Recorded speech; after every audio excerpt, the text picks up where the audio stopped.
JT.fr, fournisseur officiel de football. Salut à tous, j'espère que vous allez bien. On commence ce JT avec un gros dossier sur le PSG qui est en pleine ébullition. À 10 jours du premier match officiel de la saison face à Lorient, les Parisiens sont plus que jamais actifs dans ce mercato. Ousmane Dembélé va rejoindre la capitale dans les prochains jours contre 50 millions d'euros, mais un autre Français pourrait le rejoindre. Et il s'agit de Bradley Barcola. On vous révélait il y a quelques semaines que le PSG avait déjà formulé une première offre pour le joueur lyonnais, offre repoussée par l'OL. Et bien selon nos informations, une deuxième offre a été transmise aux dirigeants lyonnais et elle dépasserait les 30 millions d'euros. Reste à voir si les Gaunes résistent une nouvelle fois aux offensives parisiennes. Autre piste que le PSG surveille de très près, il s'agit d'un joueur de l'écurie de Jorge Mendes, le milieu de terrain portugais Matheus Nunes. Le joueur de Wolverhampton pourrait être la prochaine recrue parisienne au milieu de terrain et la deuxième de ce mercato dans le même secteur après Manuel Ugarte. A noter que l'opération a été initiée par Luis Campos, très proche de Jorge Mendes.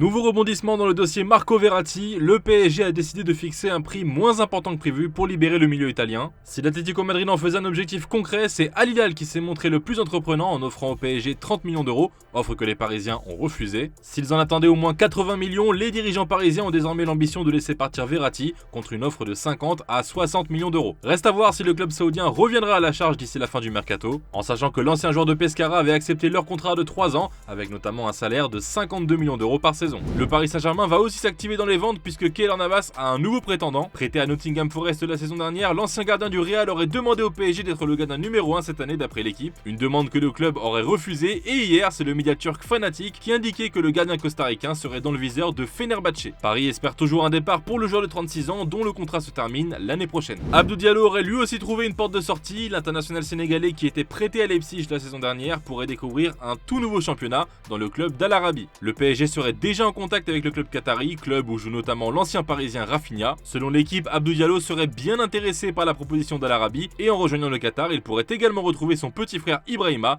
qui s'est engagé à Al Douaï. Et enfin, autre départ à prévoir du côté de la capitale, celui de Colin Dagba. Selon nos informations, le latéral de 24 ans serait actuellement en discussion avec Sunderland, pensionnaire de Championship. Après une saison en prêt à Strasbourg, le transfert définitif serait envisagé pour le natif de Béthune. On passe à l'Olympique Lyonnais qui jusqu'à maintenant n'a pas été très actif dans ce mercato, la DNCG étant toujours sur les côtes du Rhône, mais ce n'est pas pour autant que ces pépites ne sont pas convoitées. En plus de l'intérêt du PSG pour Bradley Barcola, les Gaunes doivent aussi faire face aux multiples offensives de Leipzig pour Castello Luqueba. Le club allemand a déjà formulé 3 offres différentes pour s'attacher les services de défenseurs de 20 ans et un accord a même été trouvé pour un contrat de 5 ans. Mais l'OL compte bien une nouvelle fois refuser l'offre allemande qui s'élèverait à 32 millions d'euros. Et on rappelle que le RB Leipzig a déjà recruté 3 anciens pensionnaires de Ligue 1 avec les arrivées d'El Shaddai Bichabou, de Loïs Openda et de Xavi Simons. Et du côté des arrivées, c'est un ancien Olympien qui va retrouver la Ligue 1 à Lyon, un ancien Marseillais plus exactement puisqu'il s'agit de Doudje Kaletachar. On vous révélait la semaine dernière que l'OL était tombé d'accord avec Southampton pour un transfert à hauteur de 5 millions d'euros et là selon deux télégraphes, le défenseur de 26 ans doit passer sa visite médicale ce mercredi. Petite question du jour les amis et je m'adresse aux supporters lyonnais, pour vous,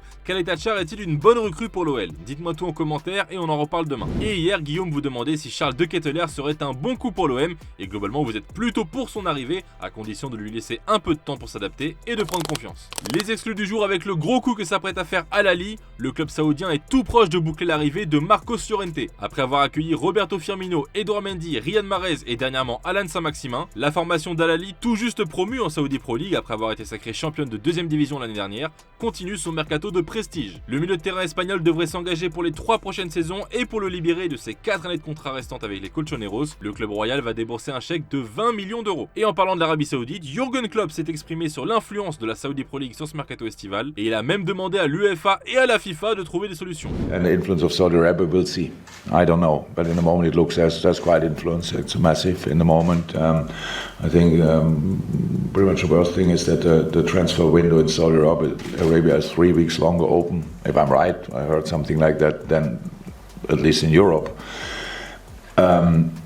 That's not helpful. So there must be, UEFA, FIFA must find solutions for that. Kevin Danso est tout proche de prolonger son contrat avec Lens. Selon nos indiscrétions, le club 100 et or a proposé un tout nouveau contrat de 2 saisons supplémentaires au défenseur autrichien, accompagné d'un salaire avoisinant les 120 000 euros par mois, soit le triple de son précédent salaire. Malgré le fort intérêt du Napoli, tous les signaux semblent aujourd'hui indiquer que la prolongation du joueur de 24 ans est imminente. Autre joueur de Ligue 1 qui devrait prolonger son contrat, Adrien Truffert. Le latéral gauche auteur de 6 passes décisives la saison dernière était notamment courtisé par l'AS Monaco, mais était aussi la priorité de Nottingham Forest pour remplacer Renan Lodi parti à l'OM. Mais selon nos informations et malgré l'intérêt du club anglais ainsi que celui de West Ham, le joueur de 21 ans va prolonger au Stade Rennais pour 2 ans supplémentaires. Une bonne nouvelle pour les Bretons qui devraient encore pouvoir compter sur leur jeune promesse. On enchaîne avec les officiels du jour. Sadio Mané Al Nasser, c'est fait. L'international sénégalais s'est engagé avec le club de Riyad pour les 3 prochaines saisons. Après une petite saison au Bayern Munich qui va quand même toucher une trentaine de millions d'euros pour le transfert, l'ancien joueur de Liverpool va donc découvrir un nouveau championnat et sera le nouveau coéquipier de Cristiano Ronaldo à la pointe de l'attaque. On vous le révélait il y a quelques jours, c'est désormais officiel, l'AS Monaco s'offre Mohamed Salissou. Le défenseur ghanéen quitte Southampton où il aura passé 3 saisons et s'engage donc à l'ASM pour les 5 prochaines années. Le montant du transfert est de 15 millions d'euros. Paul Bernardoni quitte la Ligue 1 et s'engage avec le club turc de Konyaspor. Après avoir plutôt bien vadrouillé sur les pelouses françaises, le Ghanéen de 26 ans va donc découvrir un nouveau championnat. Le montant de l'opération n'a pas encore été dévoilé, mais Bernardoni a signé un contrat de 2 ans et ne connaîtra donc pas la descente en Ligue 2 avec le SCO d'Angers. On passe à un autre ancien de la Ligue 1, Ronny Lopez quitte officiellement le Séville FC et s'engage avec Braga. Passé par Lille, Monaco ou Nice, le Portugais était prêté à 3 la saison dernière. Ronny Lopez a donc signé un contrat de 3 ans avec Braga et rapportera à Séville environ 500 000 euros selon divers bonus ainsi que 20% d'une future vente. L'international français U19 Leslie Ugochukwu quitte le Stade Rennais pour Chelsea. Le jeune milieu de terrain a signé un long contrat de 7 ans plus une année en option. Cependant, comme on vous l'avait révélé ce week-end, Ugochukwu ne devra pas quitter la Ligue 1 tout de suite puisque les Blues devraient aussitôt le prêter du côté de Strasbourg. Et en parlant de Chelsea, Mauricio Pochettino s'est exprimé sur la recherche d'un futur défenseur, sans pour autant mentionner Axel Disasi qui aurait déjà passé sa visite médicale.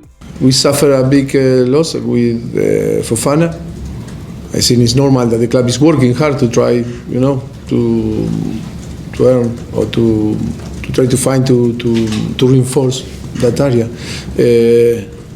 But it's similar to that we were talking about Levi, who deserves to play is going to play. Chelsea need to have good players, players that can perform, thinking to win the Premier League, to win trophies, and of course we are going to try to reinforce all the areas and to provide the team a good balance and being competitive in all the areas. Le FC Barcelone prête Araujo à Las Palmas, alors non, pas Ronald Araujo, Julian Araujo qui était arrivé en provenance des Los Angeles Galaxy en février dernier. Le latéral droit mexicain sera donc prêté 1 an aux Canaries dans une équipe de Las Palmas qui retrouve la Liga cette saison. On le sentait venir depuis plusieurs jours mais c'est désormais officiel, Gianluigi Buffon prend sa retraite. C'est lui-même qui a annoncé la nouvelle sur ses réseaux sociaux avec une vidéo émouvante et ce message: c'est terminé, tu m'as tout donné, je t'ai tout donné, nous l'avons fait ensemble. Considéré comme l'un des meilleurs gardiens de l'histoire, Gigi Buffon raccroche les crampons à l'âge de 45 ans après 28 années de football au plus haut niveau.